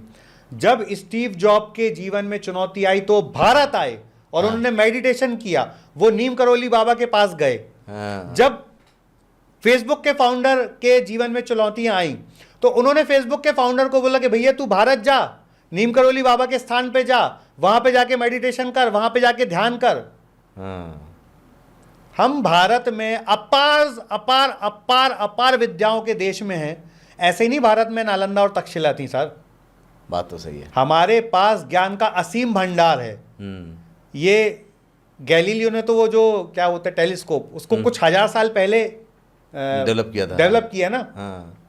हमारे ग्रंथों में तो 9 ग्रहों की बात कितने हजारों साल पहले से हो रही है। बिल्कुल सही बात है। 9 ग्रह के मंदिर 10-10 20-20 हजार साल पुराने मिल रहे हैं। तो हमारे भारत में चाहे हम स्वर विज्ञान की बात करें, योग की बात करें, 7 चक्र की बात करें, ध्यान की बात करें, कुंडलिनी की बात करें, इन सब चीज़ों की बात करें, हम हर चीज़ में बहुत बहुत बहुत धनी देश रहे हैं। तो आपका जो सवाल था कि क्या ऐसे लोग कहीं अलग जगह गड़े जाते हैं, बिल्कुल नहीं गड़े जाते भैया। जो व्यक्ति अपने अंदर उतरा है, जिस व्यक्ति ने अपने अंदर आत्म मंथन किया है, जो मेडिटेशन में गया है, जो ध्यान में गया है, उस व्यक्ति ने अपने जीवन में अपार सफलता हासिल की है। कोई दो राय नहीं है। यदि आप अपने का, जैसे आज आप पॉडकास्ट कर रहे हो, क्या आपके मन में कोई और विचार चल रहे हैं? नहीं। तो भी आप मेडिटेशन कर रहे हो, या आपका ध्यान है। कोई भी काम जब आप 100% अपने आप को उस काम में झोंक देते हो ना, तो आप मेडिटेशन में होते हो। मेरे को मेडिटेशन करना नहीं आता, मैं उसमें कोई निपुण नहीं है। आप तो बिजनेस ही कर रहे हैं मेडिटेशन का। पर मैं जिस काम को करता हूं, मैं उस काम में अपने आप को 100% झोंकने में विश्वास रखता हूं। और मैं, आप कभी भी मुझे फ़ोन लगाओ तो मैं, आप मुझसे पूछो चित्रेश भाई कैसे हो, तो मैं दशरथ मांझी की फिल्म का एक डायलॉग बोलता हूँ, शानदार जिंदाबाद जबरदस्त। तो मैं उस फिल्म से 2 डायलॉग से बड़ा प्रभावित था, एक शानदार जिंदाबाद जबरदस्त, और दूसरा जब तक तोड़ेंगे नहीं तब तक छोड़ेंगे नहीं। यदि कोई काम मैंने हाथ में लिया है और सामने वाला मेरे साथ ईमानदार है, सामने वाला भी उसने ही शिद्दत से, उतने ही एक्साइटमेंट से, उतनी ही लगन से यदि उस समस्या को सॉल्व करना चाहता है, तो जब तक मैं उस समस्या का समाधान निकाल ना दूं, मैं उस समस्या को छोड़ूंगा नहीं। और यही मेरे जीवन में या मेरे से जुड़े लोगों के जीवन के सफलता का राज है। और जो मैंने आपको 5-10 नाम बोले ना इस ओपन मंच में, वो नाम आप चाहो तो नीचे डाल दो। इन लोगों को 5-10 साल के अंदर 40 अंडर 40 ना मिले तो आप जो बोलो मैं वो हार जाऊंगा। नहीं, मैं समझ सकता हूँ, इसलिए समझ सकता हूँ ना कि जैसे जिस विवेक बिंद्रा की बात हो रही थी, उसके पीछे भी एक ज़माने में वो जो दिमाग था वो आपका ही था। मैं नहीं ले रहा था, कुछ नाम और भी हैं, मैं नाम नहीं ले रहा हूँ, वो लोग अपने अपने मंच पे हैं। नहीं, कोई इसको रिजेक्ट नहीं कर सकता, चाहे वो तस्वीरें हों या उस समय के बने हुए ब्लूप्रिंट हों। अभी आप एक बात कर रहे थे और मैं उसी पे जाना चाहूँगा कि जो आप मेडिटेशन की बात कर रहे थे, बड़े स्ट्रांगली उस चीज़ को रख रहे थे, उसकी कई विधाओं की बात की, और आप उस विधा में उतर गए हैं। कुछ ऐसे लोग हैं जिनको आप तैयार कर रहे हैं, उनके बड़े बड़े प्रोग्राम भी करा रहे हैं। तो क्या इसके पीछे कोई दूसरी सोच है या आपको बड़ा बिजनेस दिख रहा है इसमें? भैया बिज़नेस की सोच तो 100% है, कोई दो मत नहीं है, वो हम बिज़नेस ही कर रहे हैं।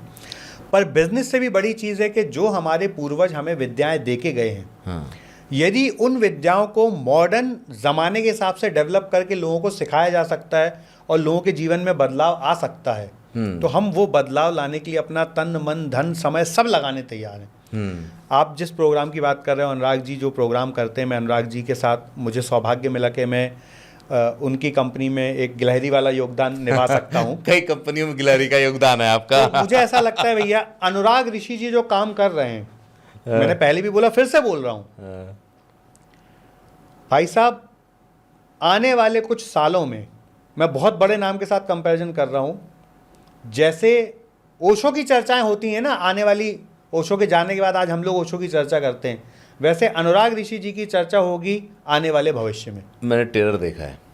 और आप तो खैर खुद प्रोग्राम अटेंड करके आए हैं, और मुझसे कोई भी पूछता ना उस प्रोग्राम में क्या होता है, मैं बोलता हूँ ये शब्दों में नहीं बता सकता हूँ, आके एक्सपीरियंस करने का समय है तो एक्सपीरियंस मुझसे करो, भी यही कहा गया था। और नहीं है एक्सपीरियंस करने का समय तो जब कोई दूसरा बताएगा तब आ जाना।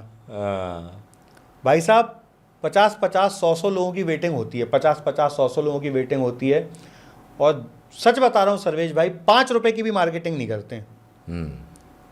एक हरप्रीत कौर मैडम आई, वो अपनी बेटी और बेटी को लेके आई यूएसए से। जीएस पाजी जिनसे आप भी मिले हो वो आए, वो अपनी वाइफ को लेके आए यूएसए से। दुबई से सुप्रिया आई, वो अपनी फ्रेंड को लेके आई साउथ अफ्रीका से। 1 रुपए भी उनको दिया नहीं कि भैया आप किसी कस्टमर को लाओगे तो हम 100 रुपए देंगे। मुझे लगता है जितना फीस नहीं दिया होगा उन्होंने आने का, उससे कहीं ज़्यादा, कई गुना ज़्यादा उन्होंने आने जाने का किराए में खर्च किया होगा। सर जीएस पाजी ने खुद अपने मुंह से बोला, मैं ओपन प्लेटफॉर्म पे ये बात बोल रहा हूँ कि चित्रेश भाई मैं बिजनेस क्लास की टिकट करा के रिपल को लेके आया, उनकी वाइफ का नाम रिपल है, बोले मैं रिपल को बिजनेस क्लास की टिकट करके लेके आया, आना जाना दोनों 8-10 लाख रुपए खर्च किए, हम तो कुछ ही लाख रुपए लेते हैं, उन्होंने 10 लाख रुपए खर्च किए उनके आने जाने पे प्रोग्राम अटेंड करवाने के लिए। तो मेरा सोचना ये है, परमात्मा मुझे शक्ति दे और हमारे पूरे ऑर्गेनाइजेशन को इस काम के लिए शक्ति दे। मेरा सोचना है भैया, जैसे भारत के लोग पढ़ने के लिए विदेश जाते हैं ना, मेरा स्वप्न है, मेरा सपना है, मेरा मिशन है कि विदेश के लोगों को भारत लाएंगे और पढ़वाएंगे और उनसे कमाएंगे। उनसे तो हम कमाने के लिए धंधा कर रहे हैं। जिनके पास देने की शक्ति है, जिनके लिए 25-50 लाख की कोई कीमत नहीं है, उनसे पैसे कमाएंगे ना, उनको लाएंगे भारत। आओ भैया, यूएसए से आओ, ब्रिटेन से आओ, ऑस्ट्रेलिया से आओ, न्यूजीलैंड से आओ, साउथ अफ्रीका से आओ, यूएई से आओ, पूरी दुनिया से आओ और भारत को धनवान बनाने में हम लोगों की मदद करो। अपना ही छोटा सा सपना है भैया। बिजनेस भी कितना तरीके से जस्टिफाई किया आपने। एक बात बताइए मुझे, जहाँ से मैंने ओपनिंग की थी उस सवाल पे थोड़ा सा वापस आता हूँ मैं। किसी भी व्यक्ति के जीवन में एक लाइन पहले मैं बोलना चाहूँगा। हाँ बिल्कुल। जैसे आपने बोला विवेक बिंद्रा जी के साथ काम करने में मेरा बड़ा योगदान है उनके डेवलपमेंट में, भैया मेरा ज़ीरो योगदान है उनके डेवलपमेंट में। विवेक बिंद्रा जी बहुत बहुत बहुत पोटेंशियल वाले ट्रेनर हैं। मैं भारत में यदि 25 ट्रेनरों को लाइव साथ में काम किया और देखा है तो उनमें से विवेक जी एकदम नेक्स्ट लेवल पे थे, क्योंकि जब तक मैं उनके साथ था तब तक मैंने ये देखा कि यदि वो 100 रुपये भी कमाते थे तो 100 में से 99 रुपये कंपनी को बड़ा करने में खर्च करते थे। और वो एक बात बोलते थे कि मैं अपने कंपनी में वही काम करता हूँ जो मेरे अलावा कोई नहीं कर सकता। तो मैं आज जो भी हूँ उसमें विवेक बिंद्रा जी का बहुत बड़ा योगदान है और मैं उनकी सफलता के पीछे नहीं हूँ, मेरी सफलता के पीछे वो है। आप एक दूसरे के पूरक हैं, ये आपकी बहुत बड़ी बात है जो आप स्वीकार रहे हैं। मैंने जो सवाल किया था या जो मैंने बोला वो मेरी स्टेटमेंट नहीं है, बल्कि उन लोगों के स्टेटमेंट है जो कभी हल्की बातें नहीं करते। ये आपका बड़प्पन है कि आप इस बात को स्वीकार नहीं रहे हैं। और जो लोग इस पॉडकास्ट को देखेंगे, अब तो हम खुले मंच पे खुले नाम के साथ बात कर रहे हैं, तो वो लोग भी देखेंगे ही देखेंगे। इसी से जब आपने ये बात कही दी तो मेरा सवाल भी इसी से रिलेटेड है।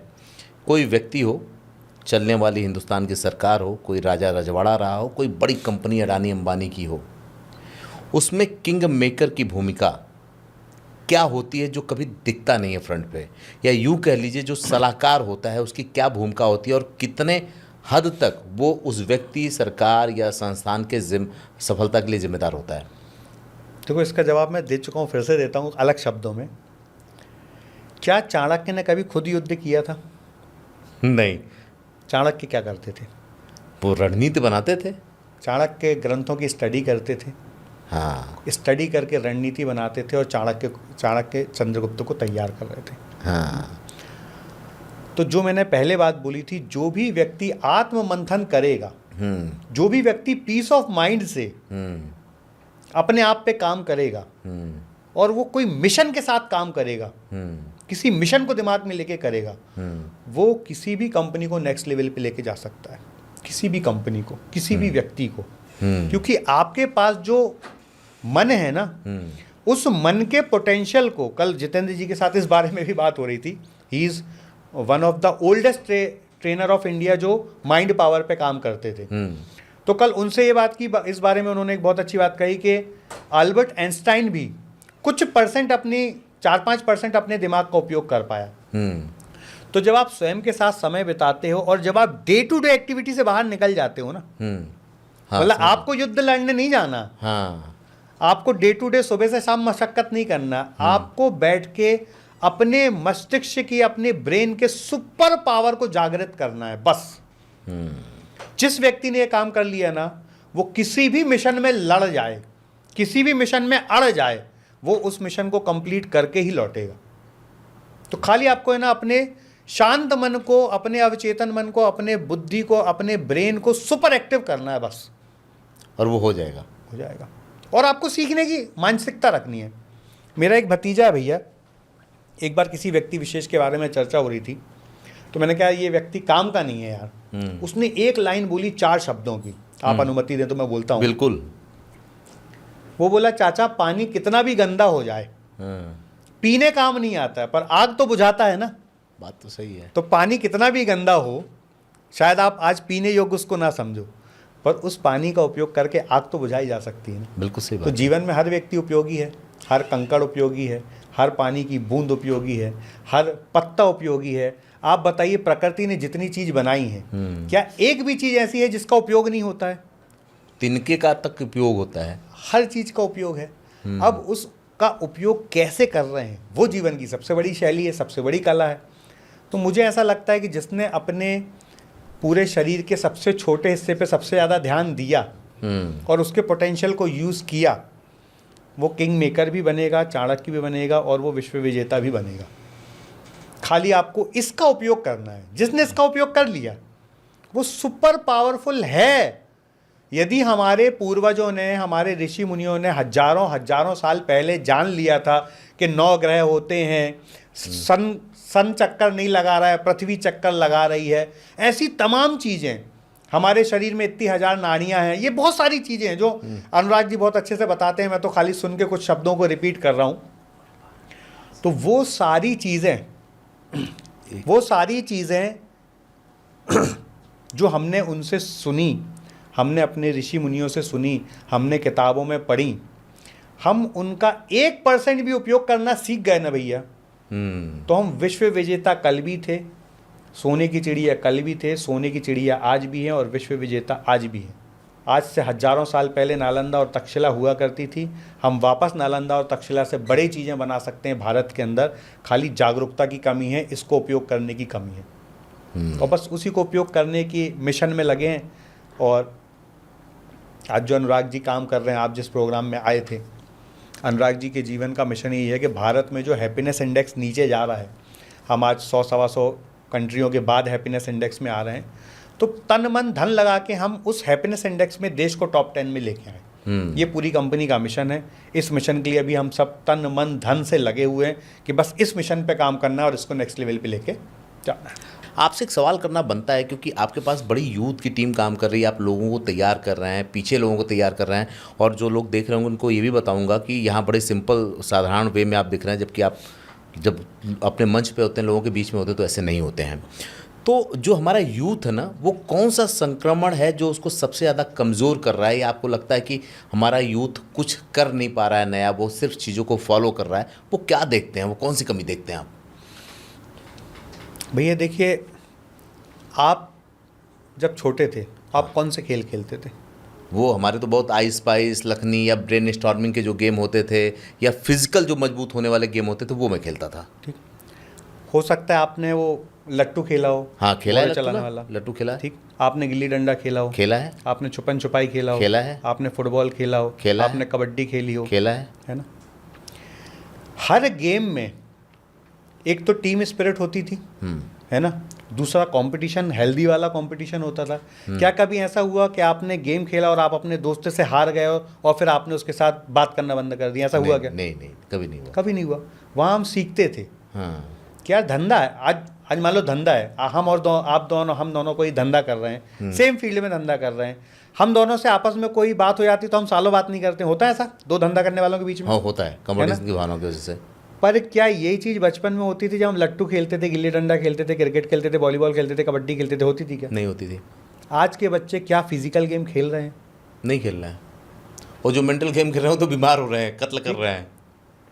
तो जो फिजिकल गेम से हमारी दूरियां हो गई हैं, हम ओवर प्रोटेक्टिव जो हो रहे हैं ना अपने बच्चों के खेलने के लिए कि अरे बाहर जाएगा वायरस, जूम, ये वो, है ना, यही चीज़ें बच्चों को कमज़ोर बना रही हैं। यही एक संक्रमण है कि आप ओपन फील्ड वाले गेम खेलते नहीं हैं, टीम स्पिरिट वाले गेम खेलते नहीं। आप कौन से गेम खेलते हैं? पबजी। आप कौन से गेम खेलते हैं? मैं तो जानता भी नहीं हूँ बहुत सारों का नाम, पबजी बस का नाम जानता हूँ। हाँ। तो जब आप 1 मिनट की रील स्क्रॉल करने वाली आदत हो जाती है ना, और ऐसे गेम जो सोलो खेले जाते हैं उसकी आदत हो जाती है ना, तो ना आप में टीम भावना डेवलप हो रही है, ना टीम बिल्डिंग डेवलप हो रही है, ना पेशेंस डेवलप हो रहा है, ना हेल्दी कंपटीशन डेवलप हो रहा है। क्या डेवलप हो रहा है? शॉर्ट टर्म चीज़ें, शॉर्ट टर्म सक्सेस। बड़ी बात है ये। अब इंस्टाग्राम में लोग गंदी गालियाँ बक के प्रसिद्धि लेना चाहते हैं, कपड़े उतार के प्रसिद्धि लेना चाहते हैं, एक दूसरे को ट्रोल करके प्रसिद्धि लेना चाहते हैं। तो ये सब क्विक सक्सेस है ना। जिस दिन हमारा यूथ इस क्विक सक्सेस के गेम से बाहर निकलेगा, उस दिन ये संक्रमण खत्म हो जाएगा। ठीक, हो सकता है बहुत सारे लोग ये बात सुन के अपने को, मुझे पर्सनली यहाँ पे गाली बके कि कोई ऑप्शन तो दो। भाई ऑप्शन 1000 है, तुम ओपन माइंड से सुनो, सीखो, समझो, अवेयर करो। आज मेरा 16-17 साल का राहुल, जिसकी मैंने बीच में बात की, आज वो 2-2.5 लाख रुपए महीने कमाता है भैया। 19 साल का लड़का 2-2.5 लाख रुपए महीने कमाता है, 10वीं पास है। 10वीं की परीक्षा देने नहीं गया भैया वो। मतलब मैंने खुद उसको बोला भाई परीक्षा तो दे दे। बोलता भैया ये मेरे जीवन में कोई योगदान ही नहीं दे रहा है, मैं बिना 10वीं पढ़े यदि लाखों रुपए कमा रहा हूं तो मुझे 10वीं पढ़ना क्यों? ये उसकी सोच थी। आज ऐसे में आपको 50 नाम आपके मंच पे गिना दूंगा जिन्होंने पढ़ाई की या नहीं की सेकेंडरी है, पर वो अपने हुनर के दम पे, अपने स्किल के दम पे, अपने पेशेंस के दम पे करोड़ों रुपए की कंपनी चला रहे हैं। एक और मेरा मित्र है, देवेन पांडे नाम है, शायद आप मिले भी होंगे संजय भाई के साथ, उनका अच्छा संबंध है। सर वो भी 20-21 साल का लड़का है। दुर्वेश 20s में ही है, तुषारिका 20s में ही है। एक हिमांशु नाम का मेरा अच्छा, नहीं, इन सबके पीछे एक वजह है। इन सबके पीछे जो आप नाम ले रहे हैं ना, उनके पीछे एक आपके जैसा व्यक्ति खड़ा है जो ब्रेन स्टॉर्मिंग करता है, जो सही गलत बताता है। देखिए क्या है ना, आग है, जल रही है, अगर आप इधर लगा दो तो आग लग जाएगी, इधर कर दो तो उसका रुख मुड़ जाएगा, तो वो कुछ बना भी सकती है। तो आपने वो दिया है, लेकिन सबके साथ ऐसा नहीं है ना, तो वो कैसे करें? माँ बाप कैसे बच्चों को तैयार करें? मैं फिर से गाली खाने वाला जवाब दे रहा हूं, पर दूंगा जरूर। आज हर व्यक्ति के हाथ में स्मार्टफोन है। आप रील स्क्रॉल करने की जगह यदि ये सीख लो चैट जीपीटी कैसे काम करता है, एआई कैसे काम करता है। सर मेरे घर में एक वॉशिंग मशीन बनाने वाला आदमी आया था, मैंने एक और पॉडकास्ट में ये बात कही थी। मेरे घर में एक वॉशिंग मशीन बनाने वाला आदमी आया था, उसने पूरा स्मार्टफोन पे देख देख के वॉशिंग मशीन बनाई। तो यदि मैकेनिक, एक ब्लू कॉलर जॉब वाला व्यक्ति स्मार्टफोन का यूज करके अपने हुनर को निखार सकता है, तो तुम वहां पे रील स्क्रॉल करने की जगह कोई हुनर नहीं सीख सकते। बात तो सही है। तो या तो आप कपड़े उतरवा लो, या कॉमेडी कर लो, या गालियां बक लो, या आप उस समय का उपयोग करके आप कुछ हुनर सीख लो। आज मैं जितने यूथ को जानता हूं, 10 में से 9.5 लोगों के हाथ में मोबाइल है, और वो मोबाइल का उपयोग किस काम के लिए करते हैं? गाने सुनने, रील्स देखने, पॉर्न वीडियो देखने। भैया यही समय आप कोई हुनर सीखने में लगा दो। आज मेरा राहुल राजा की, जिसकी मैं आपको बात 2-3 बार बोला, मुझे गर्व है उसने सब कुछ यूट्यूब से सीख के सीखा। आज मुझे देवेन पांडे पे गर्व है, उसने सब कुछ यूट्यूब से देख देख के सीखा। तो उन सब लोगों ने सोशल मीडिया का या वेबसाइट का या इंटरनेट का उपयोग करके अपने आप को अपग्रेड किया और नेक्स्ट लेवल पे गए। तो यूथ यदि मोबाइल का, स्मार्टफोन का, टेक्नोलॉजी का, इंटरनेट का सही इस्तेमाल करे, तो वो उसी टेक्नोलॉजी से, उसी इंटरनेट से करोड़ों अरबों रुपए बना सकता है, और उसी से अपने करोड़ों अरबों रुपए के समय को नष्ट कर सकता है। अब चॉइस तो आपके हाथ में है ना। परिस्थिति भगवान 1000 लोगों को सेम देता है, उन 1000 में जो ये चॉइस करता है कि मुझे अपने जीवन में 15 साल से 25 साल अपने आप को 100% झोंक देना है नेक्स्ट लेवल पे जाने के लिए, वो व्यक्ति सफल हो जाता है। और जो ये सोचता है कि यार यही तो जवानी है, अभी तो मुझे ऐश करना है, अभी तो मुझे रोमांस करना है, गर्लफ्रेंड बनाना है, डेटिंग कर, देखो मुझसे भी ये गलतियां हुई, मैं नहीं बोलता मुझसे नहीं हुई, मुझे समझ नहीं थी, मैंने भी ये गलतियां की, पर जब मुझे समझ आई तो मैंने हजारों लोगों को समझाया कि भाई ये गलती मत कर। उनमें से 5-10 लोगों ने माना, वो 5-10 लोग 40 अंडर 40 बनने योग्य हैं और वो बनेंगे, और जो नहीं माने 990, वो सब इन 40 अंडर 40 लोगों की गुलामी करेंगे, नौकरी करेंगे। मैं तो एक चीज़ और भी देख रहा हूँ, आप 40 कंपनियों के जो है डायरेक्टर बॉडी में ऐसे ही आ गए। बुढ़ापा शानदार गुजरने वाला है। भैया मेरे जितने छोटे भाई बहन मित्र यार आपके जैसे लोग हैं, वो इतना ही बोल देते ना कि जैसे मैंने कभी तुषारिका, दुर्वेश, आशीष भैया इन सबके बीच में बोला भैया कान्हा का ख्याल तुम लोगों को रखना है कभी, तो बोलते भैया आप आज से चिंता फ्री हो जाओ, कान्हा की पढ़ाई की जिम्मेदारी हमारी, कान्हा के सारी चीज़ों की जिम्मेदारी हमारी, आप कभी इस बारे में बात ही मत करना। एक आदमी को अपने जीवन में अपने बच्चों को पालने पोसने, एजुकेशन देने, इन सब के अलावा चाहिए क्या? कल जितेंद्र अड़िया जी एक बहुत अच्छी बात बोले। हम सब एक और ट्रेनर को बहुत अच्छे से जानते हैं जिनका नाम है स्नेह देसाई। उन्होंने राज शमानी के प्लेटफॉर्म पे ये बात बोली कि मैं जब बहुत छोटा था तो मेरे फादर जो जितेंद्र अड़िया जी के दोस्त थे वो जोर ज़बरदस्ती से जितेंद्र अड़िया जी के प्रोग्राम में मुझे ले गए, कन्विंस करके उनको, और आज मैं जो भी हूँ वो जितेंद्र अड़िया जी के कारण हूँ।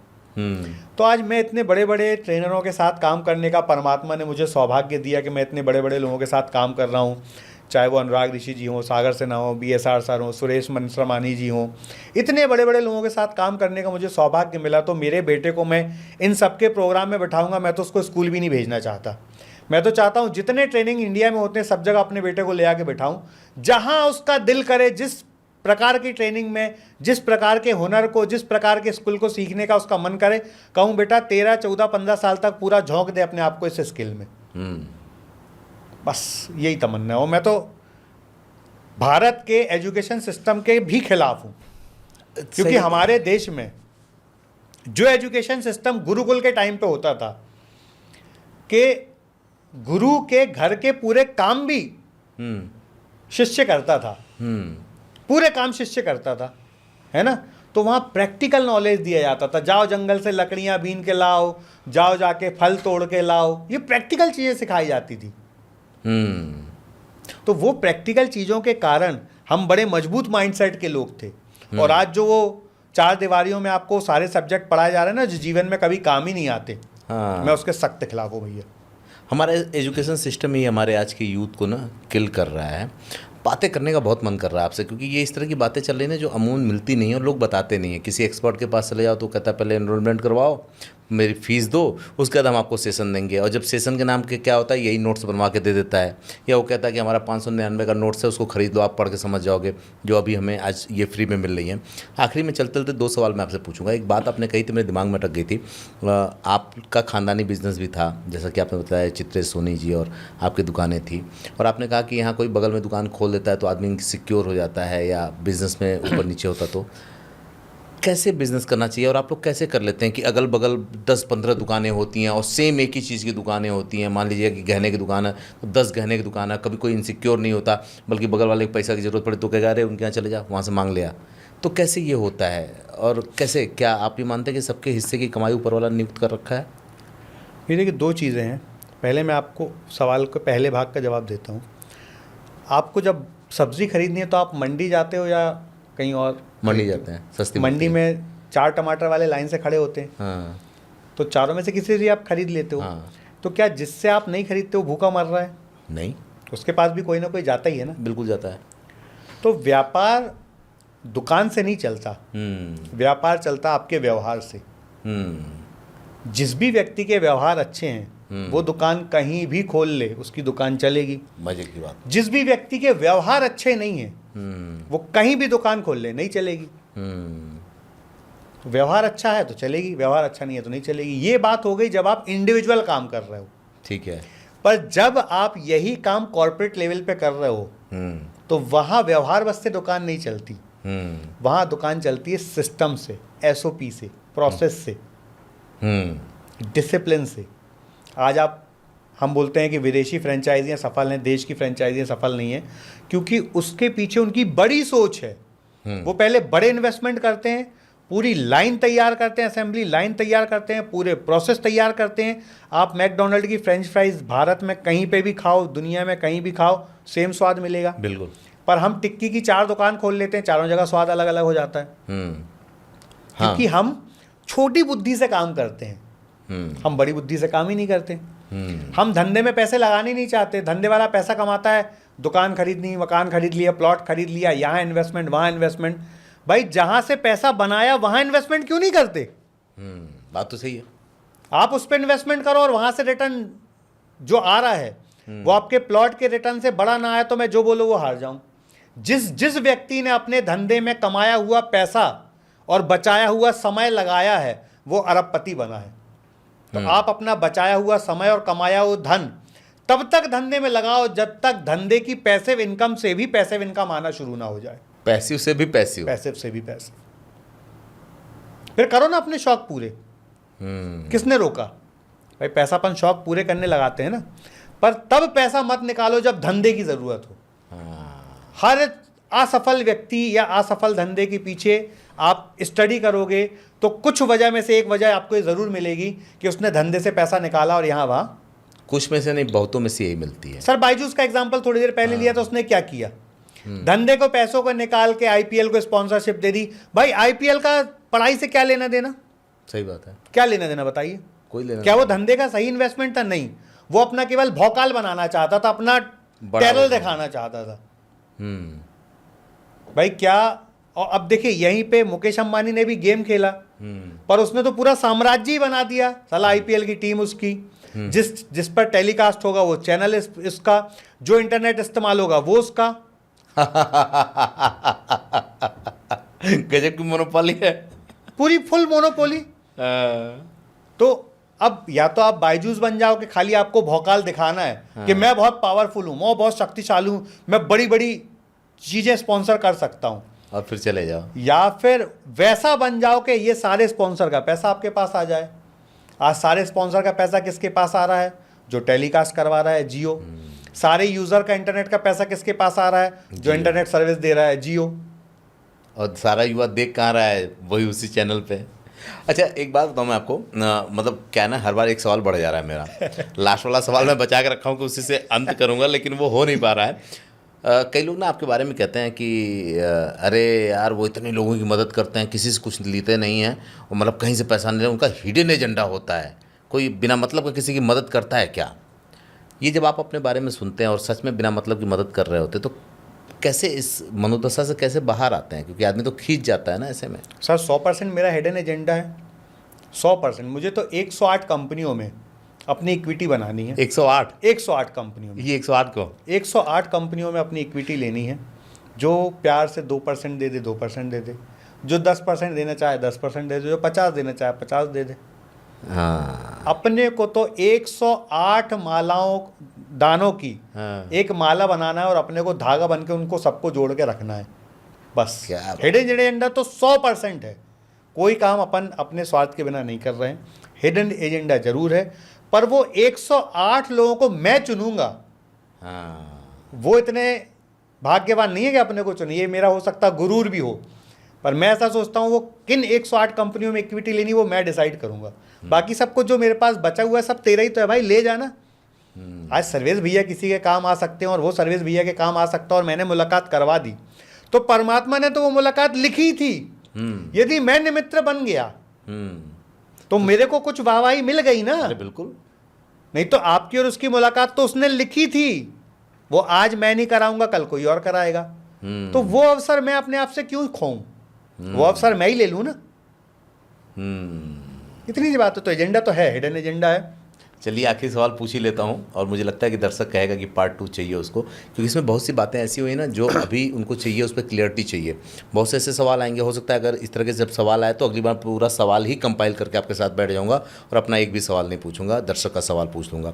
आखिरी सवाल यही है कि जो यूथ है या जो लोग अब बिज़नेस करने में आए, स्टार्टअप करने के लिए आए हैं, आप अपने पूरे अनुभव से उनको 2-3 सलाह देनी हो तो क्या सलाह देंगे जिससे वो बेचारे अपनी ज़िंदगी में और आगे सफल हो पाएँ? बेचारे इसलिए बोल रहा हूँ कि बहुत से ऐसे लोग हैं जो अपने घर बार का पैसा बेच करके लगाया और वो असफल हो गए और कहीं के नहीं रहे। भैया मैं 2-3 नहीं, केवल एक ही सलाह दूंगा। हाँ, पर वो एक सलाह को जिसने फॉलो कर लिया, हाँ, उसकी जीवन बदल जाएगा। अच्छा, एक ही सलाह। हाँ, सलाह देने के पहले मैं आपसे एक सवाल पूछूंगा। हाँ, आपने मान लीजिए MBA किया, एक एग्जाम्पल, ठीक है, तो आपने नर्सरी से लेके MBA करने तक कितना साल लगाया? अरे कम से कम हमने 20 से 21 साल लगाए। ठीक है। हाँ, 21 साल MBA करने के बाद क्या आपने 21 महीने किसी के पास इंटर्नशिप की? मैंने अगर अपनी व्यक्तिगत बात करूं तब तो मैंने किया है, इसलिए आप सफल हो।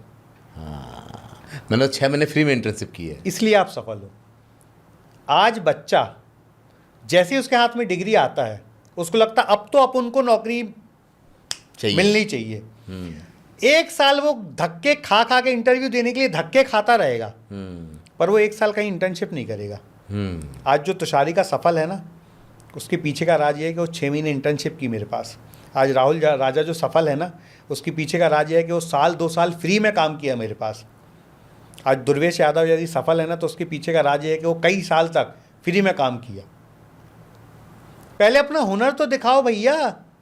मैं नहीं बोलूँगा, मैं 100 ज्ञान नहीं दूंगा, मैं एक ही बात बोलूँगा, हर व्यक्ति अपना एजुकेशन कंप्लीट करने के बाद जिस विषय में आपको सबसे ज़्यादा रुचि है, या जिस कंपनी में आप सबसे ज़्यादा रुचि के साथ काम कर सकते हो, या जिस प्रोफाइल में आपको सबसे ज़्यादा मन लगता है, उस प्रोफाइल के व्यक्ति के साथ 6 महीने 1 साल इंटर्नशिप कर लो बस।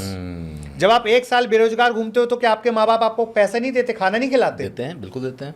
तो एक साल कर लो भैया इंटर्नशिप। जिस व्यक्ति ने इंटर्नशिप की है, और सच में की है, सर्टिफिकेट लेने के लिए नहीं, सीखने के लिए। इंटर्नशिप का मतलब होता है आप उस व्यक्ति के साथ अपनी पूरी एनर्जी लगा के सीखो। जो आपने किताबी ज्ञान लिया है ना, उसको एक्सपेरिमेंटल रूप में लो कि जीवन में उपयोग कैसे होगा। जिस व्यक्ति ने इंटर्नशिप की है वो सफल हुआ है, और नहीं हुआ तो होगा, क्योंकि वहां इंटर्नशिप में आप सीखने की भावना से जाते हो।